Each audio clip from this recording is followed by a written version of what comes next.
Hi, welcome back to my session. ഇന്നത്തെ വീഡിയോയിൽ ഞാൻ നിങ്ങളോട് പറയുന്നത് ഇന്ന് ലോകത്തിൽ ഏറ്റവും കൂടുതൽ വളർന്നുകൊണ്ടിരിക്കുന്ന ഒരു മേഖലയെക്കുറിച്ചും ഭാവിയിൽ ഏറ്റവും കൂടുതൽ ജോലി സാധ്യതകൾ വരാൻ സാധ്യതയുള്ള ഒരു മേഖലയെക്കുറിച്ചുമാണ്.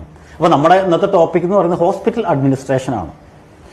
അപ്പോൾ എന്താണ് ഹോസ്പിറ്റൽ അഡ്മിനിസ്ട്രേഷൻ? ഇതിന്റെ ജോലി സാധ്യതകൾ എന്തെല്ലാം? ഈ കോഴ്സ് ആർക്കൊക്കെ പഠിക്കാം? ഈ കോഴ്സ് പഠിച്ചു കഴിയുമ്പോൾ കുട്ടികൾക്ക് നിർബന്ധമായി ഉണ്ടായിരിക്കേണ്ട സ്കില്ലുകൾ എന്തെല്ലാം? ഒരു ഹോസ്പിറ്റലിലെ മുഴുവൻ പ്രവർത്തനങ്ങളെയും കോർഡിനേറ്റ് ചെയ്യുന്ന ഡിപ്പാർട്ട്മെന്റാണ് ഹോസ്പിറ്റൽ അഡ്മിനിസ്ട്രേഷൻ.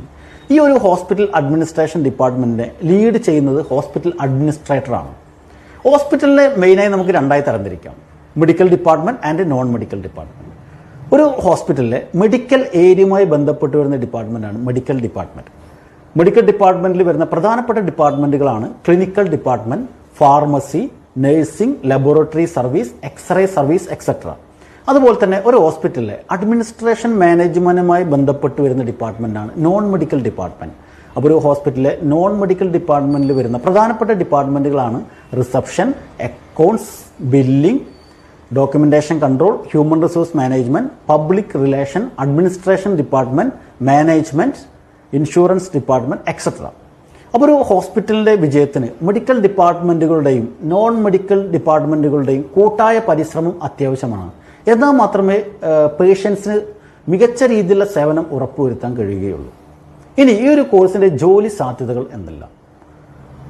ഇന്ന് നമ്മൾ ജീവിക്കുന്നത് ലൈഫ് സ്റ്റൈൽ ഡിസീസിന്റെ കാലഘട്ടത്തിലാണ്. ഇന്ന് ലോകത്തിന്റെ എല്ലാ ഭാഗങ്ങളിലും അനുദിനം ഹോസ്പിറ്റലിന്റെ എണ്ണം വർദ്ധിച്ചുകൊണ്ടിരിക്കുകയാണ്. അപ്പോൾ ഭാവിയിലും വളരെയധികം ജോലി സാധ്യതകൾ വരാൻ സാധ്യതയുള്ളൊരു മേഖലയാണ് ഹോസ്പിറ്റൽ അഡ്മിനിസ്ട്രേഷൻ എന്ന് പറയുന്നത്. ഇനി ആർക്കൊക്കെ ഈ കോഴ്സ് പഠിക്കാം? ഈ കോഴ്സ് വ്യത്യസ്ത രീതിയിൽ അവൈലബിൾ ആണ്. ഇപ്പോൾ നിങ്ങൾക്ക് MBAയിൽ സ്പെഷ്യലൈസ് ചെയ്ത് ഹോസ്പിറ്റൽ മാനേജ്മെൻറ്റ് ചെയ്യാവുന്നതാണ്. BBA ഹോസ്പിറ്റൽ മാനേജ്മെൻറ്റ് ചെയ്യാവുന്നതാണ്. അതുപോലെ international diploma in hospital management ചെയ്യാവുന്നതാണ്. ഡിപ്ലോമ ഇൻ ഹോസ്പിറ്റൽ മാനേജ്മെൻറ്റ് ചെയ്യാവുന്നതാണ്. അതുപോലെ തന്നെ സർട്ടിഫിക്കറ്റ് കോഴ്സുകളും ഇതിൽ അവൈലബിൾ ആണ്. അപ്പോൾ ഇതിലെ ബേസിക് ക്വാളിഫിക്കേഷൻ എന്ന് പറയുന്നത് +2 ആണ്. ഇനി ഈ ഒരു കോഴ്സ് പഠിച്ചു കഴിയുമ്പോൾ നിർബന്ധമായി കുട്ടികൾക്ക് ഉണ്ടായിരിക്കേണ്ട സ്കില്ലുകൾ എന്തെല്ലാം?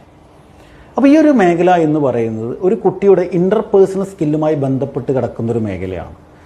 പ്രധാനമായും ഈ കുട്ടികളുടെ പ്രവർത്തന മേഖല എന്ന് പറയുന്നത് അഡ്മിനിസ്ട്രേഷൻ മാനേജ്മെന്റ് ആണ്. അപ്പോൾ തീർച്ചയായിട്ടും ഒരു സോഫ്റ്റ് സ്കിൽ വളരെ ഇമ്പോർട്ടൻ്റ് ആയിട്ട് വരുന്നൊരു ഡിപ്പാർട്ട്മെന്റാണ് non medical department of hospital എന്ന് പറയുന്നത്.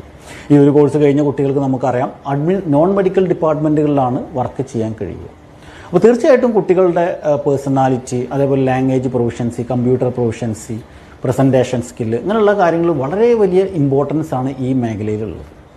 അപ്പോൾ കോഴ്സ് പഠിച്ച് ഇറങ്ങുന്ന കുട്ടികൾ സബ്ജക്ട് നോളജിൻ്റെ അതേ ഇമ്പോർട്ടൻസ് കൊടുക്കേണ്ട ഒരു മേഖലയാണ് ഇന്റർപേഴ്സണൽ സ്കിൽ എന്ന് പറയുന്നത്. അപ്പോൾ ഇന്റർപേഴ്സണൽ സ്കിൽ നല്ല രീതിയിൽ ഡെവലപ്പ് ചെയ്യുകയാണെങ്കിൽ തീർച്ചയായിട്ടും വളരെ മികച്ചൊരു കരിയർ ഈ മേഖലയിൽ നിങ്ങൾക്ക് നേടിയെടുക്കാൻ കഴിയും.